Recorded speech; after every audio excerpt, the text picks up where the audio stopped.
enjoy the next 45 minutes because it's the last 45 minutes you'll hear Richard Hoskins talk before he flies back to Virginia. So let's give him a hand in your undivided attention.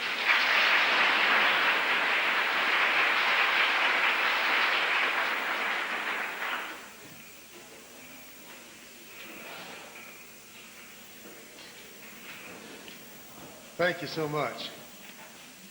The topic I'm going to discuss right now for the next 45 minutes is an important one. It's called the refugee. In Virginia, we've had the refugee at least 5 separate times. Each time, the situation is a little bit different. But there are only 3 things that you can do. You can either stay. When the enemy comes, you can either stay or you can sidestep the enemy or you can evacuate. Those are your 3 choices, and they're the only choices you have. John Smith got to Virginia in 1607, Captain John Smith. And you know from reading my book, he was quite a hero before he got to Virginia. He was a hard-bitten soldier. And he had problems with the Indians from the very first time he got there. One of the later arrivals on a boat saw a canoe with 5 children and a woman paddling fiercely to get away from a whale boat behind them, a ship's whale boat. And the ship's sailors were pulling just as hard as they could.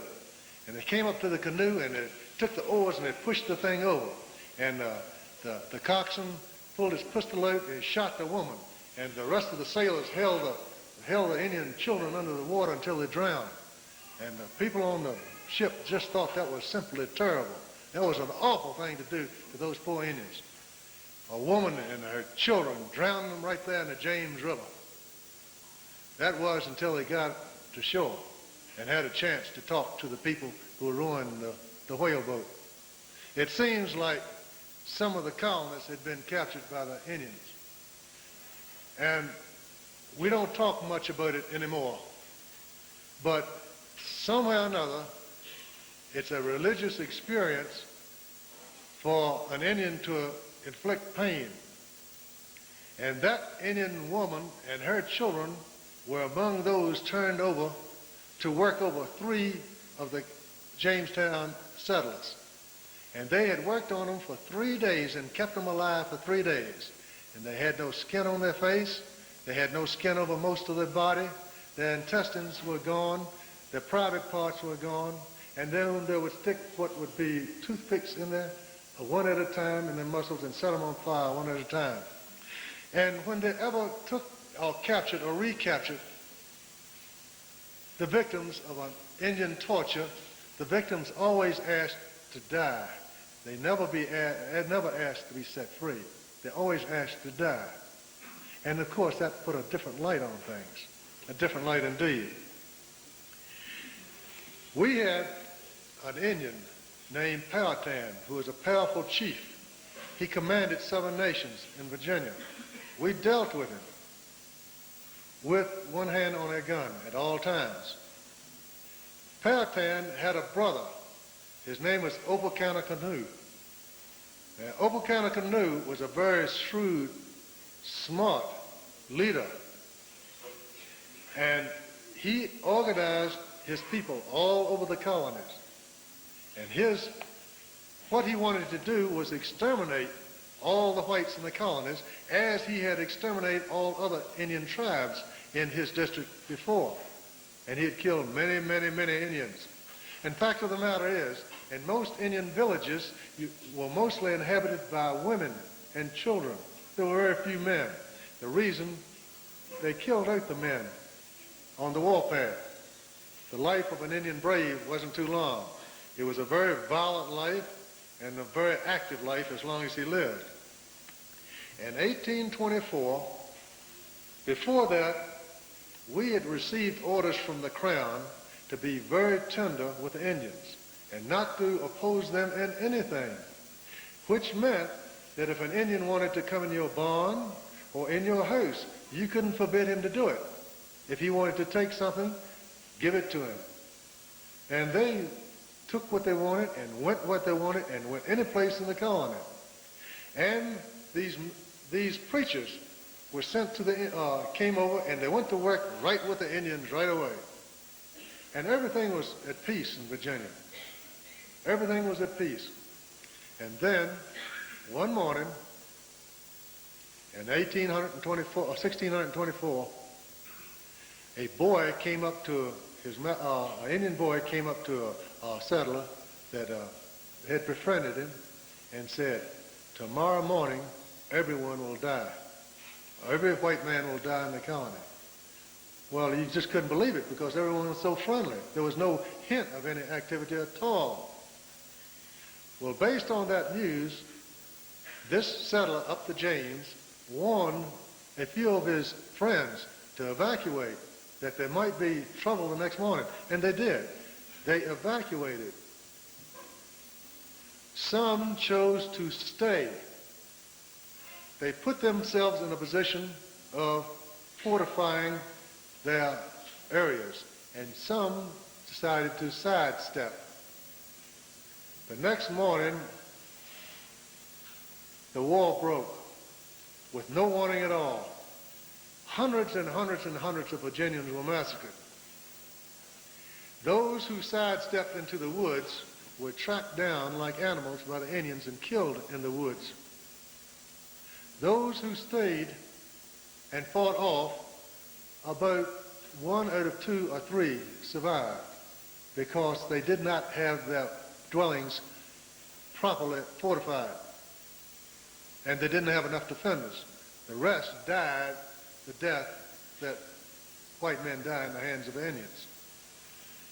So, in that case, those who evacuated were the smartest ones. They came down to the fort at Jamestown. They were the ones who lived. We fought our way back and we regained our land. Now, based on that, Virginians started taking over. We took over the rule of our colony early. England was too far away. They didn't know us, and they didn't know our problems. We were loyal, but we ruled. Under the governor, sent by the king, but we ruled in our House of Burgess. And one of the things that was taught early, thou shalt not take a wife of the Canaanites, but thou shalt go to my kindred and take a wife. Genesis 24, 3 and 4. Else, if you do in any wise go back and cleave unto the remnant of these nations, even these that remain among you, and shall make marriages with them, and go in unto them, and they unto you, know for a certainty that they shall be snares and traps unto you, and scourges in your sides, and thorns in your eyes, until you perish off from this land which Yahweh your God has given you. Joshua 23, 12 and 13. Neither shalt thou make marriages with them. Thy daughter shalt not give unto his son, nor his son shalt thou take unto thy son. And in those days I saw those that had married wives of Ashdod. You remember, it said that I have seen a bastard in Ashdod, a mixed breed in Ashdod, Ammon and of Moab. And I smote certain of them, and made them swear by God, saying, Ye shall not give your daughters unto their sons, nor take their daughters unto your sons or for yourselves. Did not Solomon, king of Israel, sin by these things? Even him did outlandish women cause to sin. One of the sons of Joiada, the son of Elishib, the high priest, was son-in-law to Sanballat, the Horonite, a mixed breed. Therefore I chased him from me. Remember them, O my God, because they have defiled the priesthood and the covenant of the priesthood and of the Levites. Thus cleaned I them from all strangers. Nehemiah 13, 24 through 29. The ban on interracial marriage was virtually complete in the earliest days of Virginia. Those who violated the laws went to live with the Indians living in the swamps that we couldn't get to. They were outcast, or the priesthood of Phineas took care of them. They did not exist, and there's no practical records of interracial marriage that I've ever run across in early Virginia. In 1850s, we had Indians in the valley, the great valley of the Shenandoah. Now, these Indians came in from Kentucky. They came in from Ohio. When they came in, sometimes the first indication we had of trouble is when they were there. Other times we were warned by the death wind. Now, I know you have all heard of our great warrior, Death Wind, Lew Wetzel, the wind of death. He was an Indian fighter so superior that I don't suppose there's ever been another that can compare with him, except perhaps Liver Eaton Johnson later on in the West. Death Wind would pick up an Indian war party in Kentucky and follow it to Virginia. Sometimes the war party might be as many as 100, 120. And he would hang around that war party, and by the time, sometimes if they knew it in time, they would turn back. But if they didn't know it, it made no difference. They came on into Virginia, because to turn back was to die, to go ahead was to die. He would kill practically all of them before they got to Virginia. And if they were fortunate, from their point of view, they could kill a few white people in Virginia. That was Death Wind. He killed Indians all over the valley and into Kentucky. Praise the Lord. The problems we had with the white Indians from Ohio were severe. They were the boys, Christian boys, who had been captured by the Indians and trained by the Indians in Ohio, and learned their ways and were fanatically devoted to the Indian cause. They were the fiercest of all Indians. It did no good to capture them and try to retrain them. They merely had to be killed. There was nothing you could do with them. They were the fiercest and the most brutal of all the Indians. There is nothing worse, nothing, than a renegade. Any renegade is something that has to be dealt with in time. We developed what is called press gangs. Everyone from the age of 16 to 60 went to the front.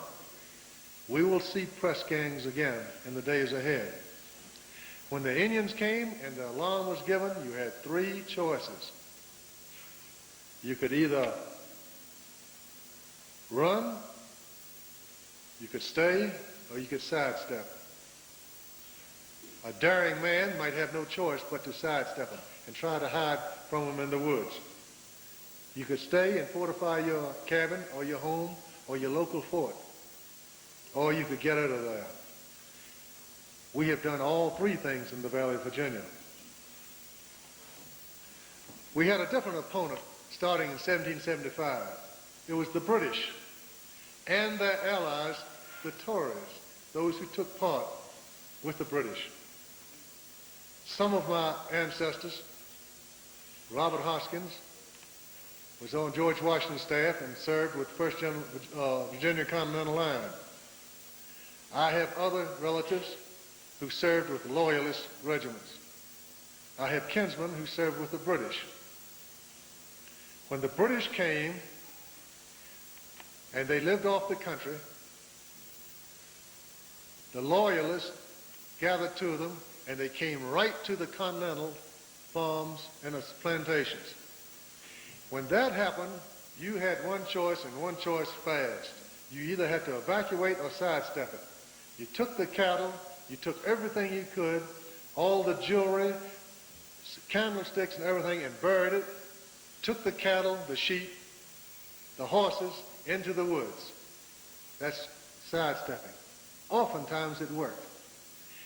As soon as the British left, we gathered our forces and went to work on the Loyalists. And we did such a good job that by the end of the war, there were practically speaking no Loyalists left. We confiscated their estates. Many of the loyalists went to Canada. Some of you in this congregation today are sons of the loyalists from Canada who left Virginia in that day. At that period, we had a hero in Virginia called Jack Jewett. Most people never heard of him. You've heard of Paul Revere, but you've never heard of Jack Jewett. The British had a cavalry commander named Bannister Tarleton, a brutal man, but one whale of a cavalryman. Man, he was good. He left Richmond at the head of a flying strike force to go to Charlottesville, to Monticello, and capture the governor of the state of Virginia, Thomas Jefferson. A man named Jack Jewett, outside of Richmond, saw the column passing, and he rode through the woods. And that day and time, they had giant trees, 3 and 4 times larger than anything you've seen today. He rode through the trees until he got to the back roads, and he rode all night in the dark at a gallop. Can you imagine a trip like that? You horsemen know what that would be like. He got to Monticello 10 minutes before Bannister Tarleton did. He warned Tom Jefferson, and Tom Jefferson had just one choice then. He had to evacuate. He had to go. And he, as fast as he could, he left to Lynchburg and to Poplar Forest on the other side, his other home on the other side, 90 miles away. Sometimes your choices are very limited. That's what you can do. And of course, the British, they did not loot Monticello. The British oftentimes did not loot. They didn't allow it, and they shot looters. Sometimes they did. The loyalists could be counted on to loot. It depends, when you're fighting Israel, it depends on the individual commander of the unit. When fighting the British, you were not afraid of rape or manhandling. You could be afraid of being hanged if you had served on the other side and then wearing civilian clothes. And sometimes if you were in uniform, they might hang you. That's the chances you take. You still take that today. In the War of 1812, again, we refugeed all over Virginia. But this time there were no loyalists left. Whenever the British landed and went into Virginia, anywhere, they were in foreign country. Everyone was against the British. And the alarm went up wherever they went. There was no one in front of them. There were no cattle. There were no sheep. There were nothing in front of them. They didn't loot, but there was no food for them. That could possibly, there was plenty of grain. They didn't seem to have a problem in that way, but livestock and things, that was taken away from in front of them. Most of the people either stayed. When the British came through, they weren't afraid of the British. Mostly they were civilized warriors. Some evacuated. Most of the people just sidestepped the British columns as they came through. In Texas, in the War of Independence, the Texans were fighting a brutal, brutal enemy, the Mexicans. In their fights against the Mexicans, on several occasions, Texans found themselves in extreme difficulty and surrendered to the Mexicans. They were exterminated to a man. These are wars of extermination. Later on, in 1846, when the United States fought the war with Mexico, Santa Anna entered Texas with the head of a large, large army. And this large, excuse me, I'm wrong here. When Texans were fighting the Mexicans, Santa Anna entered the country at the head of a very large army. He exterminated every unit he captured. The rest of the people, when Santa Anna approached, evacuated. They left completely. The word came around there were no prisoners to be taken from the Mexicans. And when that happened, they evacuated the areas. There was nothing. Many people burned their own houses and their own farms rather than allow them to be of use to the Mexicans. They cleared the country in front of them. When the war with Mexico started, that was different.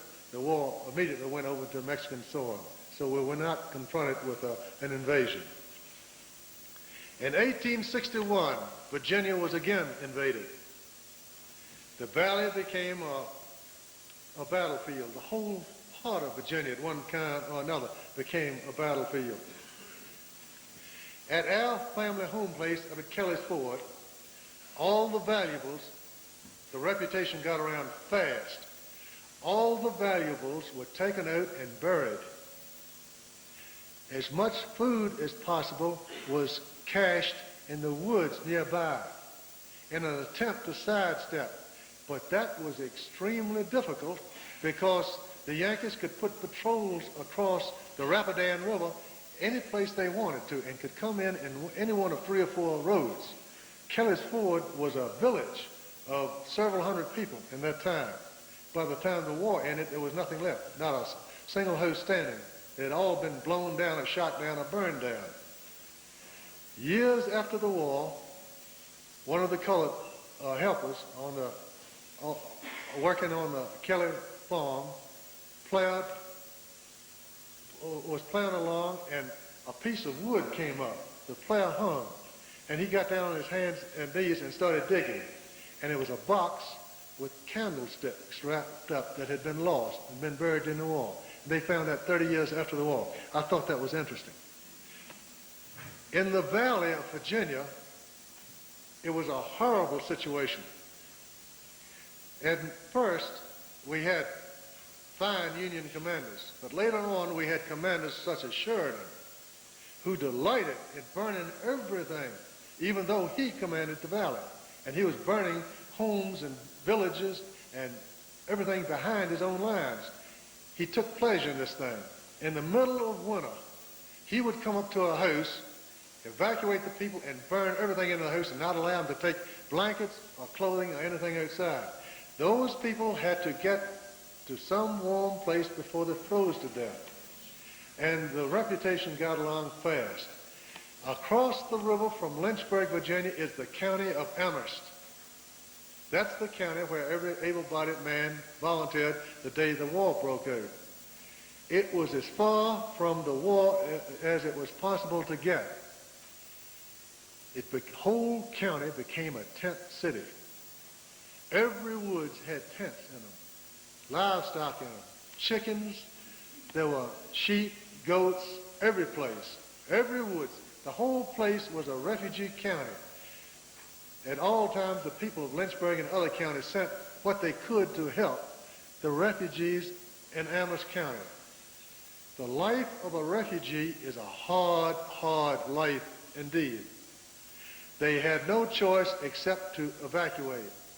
Some sidestepped the enemy and tried to keep their livestock and what they could in the woods. Some managed to do it for the entire war. Most of northern Virginia was evacuated. From 1865 on, we run into a new era. That's when the blacks were placed over us and ruled us. It was extremely difficult because the blacks had been told by these freedmen bureaus what they could do and what they couldn't. They were told they could do anything to us, and they told them that our women were there for their taking. This created a very difficult situation. A man might go to the market and come home and find his home occupied by 20 to 50 blacks. And either he could raise up enough people to help him overthrow and run the blacks out, or they had that house permanently for as long as they liked. And remember, if you raised a hand against a black, they'd send federal troops against you to kill you. So it was a very difficult situation we were in. To give you an idea exactly how difficult it was and the type of atmosphere we are under, I'm going to quote some very intemperate words of one of our rulers. He was a preacher. His name was Reverend William G. Brownlow, and he was the occupation governor of Tennessee. and I'm quoting him right now. If I had the power, I would arm every Negro in the South and every devil in hell, clothe them in the uniform of the Federal Army, and turn them loose on the rebels of the South and exterminate every man, woman, and child south of the Mason and Dixon line. I would like to see Negro troops under the command of U.S. General Benjamin F. Butler crowd every rebel into the Gulf of Mexico and drown them. Now, that is intemperate talk, but it was standard type of talk at that time. The people, the press at that time, in my opinion, was almost as closely controlled as it is now in the North. We had no press of this magnitude in the South. I'm not speaking of the small villages where every town had its press. I'm speaking of the major towns, the major cities. The press was closely controlled. You remember in 1834, Jackson, when he was running for the presidency, he contended that much of the press was in the hands of his enemies and was being bought by the bankers. That was back in the 1830s. By 1850s and the 1860s, they had control of a large part of the press, and they were spewing this venom out all over the Northeast. The people in New England thought that we in Virginia were vermin to be stepped on and exterminated. They felt that way. They really did. And they came down with these notions, and they told the niggers that we were vermin and they could do anything at all to us they wanted to. They were told, and in many places, the whites, trash, started marrying blacks. The whites would parade the streets in their carriages with their white women. And there were mixed marriages, and they took place. And our people, as usual, in times of adversity, go back to the Word. And what does the Word say on the subject of mixed marriages? We have trespassed against our God and have taken strange, nocre, foreign, non-relative, alien wives. Let us therefore make a covenant with our God to put away all the wives and such as are born of them, according to the commandment of our God. Ezekiel 10, 2 and 3. Ezra the priest stood up and said unto them, Ye have trespassed and have taken strange, racial alien, wives. Now separate yourselves from the people of the land and from the strange wives until the wrath of our God for this matter be turned from us. Ezekiel 10, 10 through 14. And now when it came to pass, when they heard the law, that they separated from Israel all the mixed mongrel multitude, Nehemiah 13:3. And the treatment, let us therefore make a covenant, an agreement with our God, to put away all the wives and such that are born of them, according to the advice and counsel of my Lord, and of those that tremble, are deeply impressed, at the commandment of our God. And let it be done according to the law. Ezra 10:3. Now,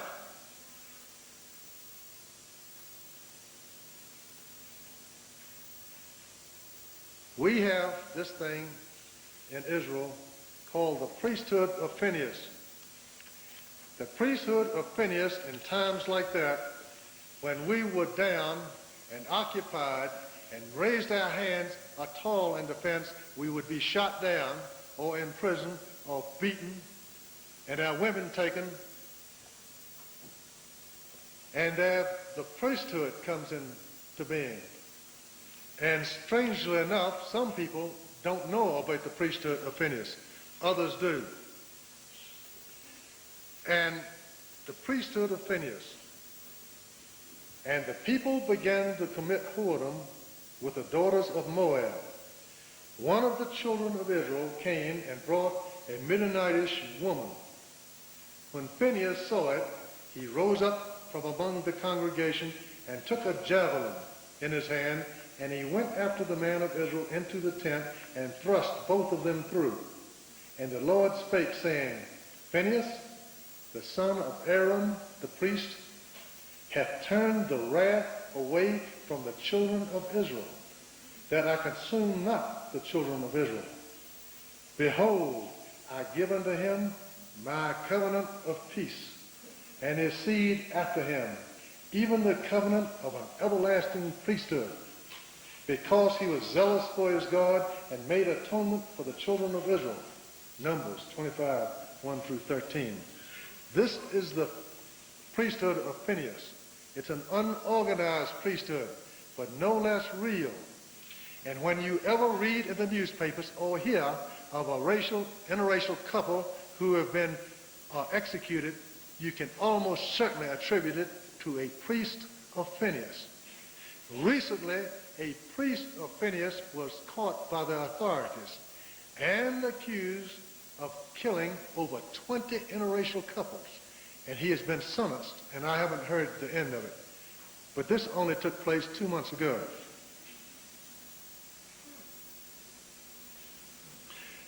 From about 1875, there were no black and white couples visible anywhere in the Southland, in the North, or in the West, or anywhere. Racial interbreeding and racial intermarriage disappeared. The priesthood of Phinehas, our last resort of defense, had done its job. Then came the order of the priesthood, or the order of the brass plates. Now, this is a very interesting thing. I think that you'll find interesting. In 1430 BC, Korah, with certain of the children of Israel, gathered themselves together against Moses and against Aaron, and said unto them, all the congregations are holy. Not just Israel, but all the congregations of Israel. Every one are holy, every one of them. And the Lord is among them. Moses spake unto Korah and unto all his company, saying, this do, take you censers. You've seen these censers that they wave around in the Catholic Church, the fire pans, and put fire therein, and put incense in. And it shall be that the man, now I look up the word man, in this case it means male. The word is aish, male. And the male whom the Lord doth choose, either me, Moses, or you, Korah, he shall be holy. The God of Israel has separated you from the congregation of Israel. And the Lord spake unto Moses, saying, separate yourselves from among this congregation, that I may consume them in a moment. And the earth opened her mouth and swallowed them up, and they came out of fire from the Lord and consumed the 250 men that offered incense. And the Lord spake, take up the censers out of the burning, for they are hallowed. Remember, the censers had been offered to God. Whatever is offered to God belongs to God. So those censers were hallowed. And they shall be a sign unto the children of Israel, and they were made broad plates for a covering of the altar, to be a memorial unto the children of Israel, that no stranger, that stranger is a Hebrew word, zwar, racial alien, come near to offer incense before the Lord. Numbers 16, 1 through 40. Now that's why in the late 1800s you would go into practically any church in the United States, and a good portion of them had the altar in front covered with a brass plate. And that's where the brass plates came from. Perhaps one of these days we will have a brass plate around our altar.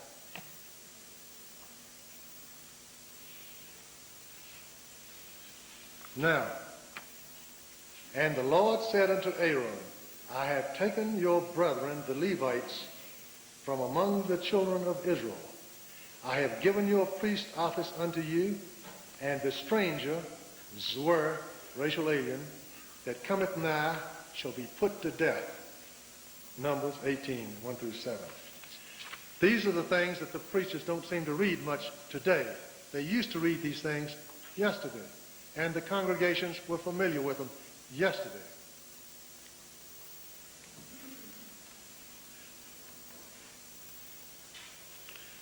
Now, we have spent time in going over the possibilities and the probabilities of war in America, or catastrophe in America. And the probabilities are great, and the possibilities are great. Either from a war, from an external enemy invading, either from an invasion of these illegals who, if not stopped at a 4% rate by 100 years from now, shall number over 6 billion, while we will number only 235 million. If these things are not stopped, we will be exterminated. We know that. We can expect war on our land in our lifetime. And in this war, you will have three choices as refugees.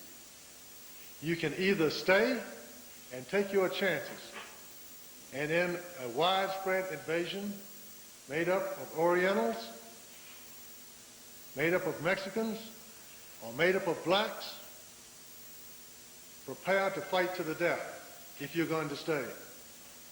If you sidestep, you'll scatter your strength and hope that they'll pass. You can sidestep as long as they're small bodies of the enemy. You can sidestep and then come back again. If there are large numbers and you sidestep into the hills nearby, you will separate yourself from your friends who can resist, and you will be cut down one at a time. The wars that come in the future, I feel, will be wars of extermination. The life of the refugee will, as always, be hard. But this is not the first time. This will be the 6th time that we've refugeed in America. We've done it before. We did it successfully, and we will do it successfully again. We will survive, and we will win this war, and God will be with us. Thank you.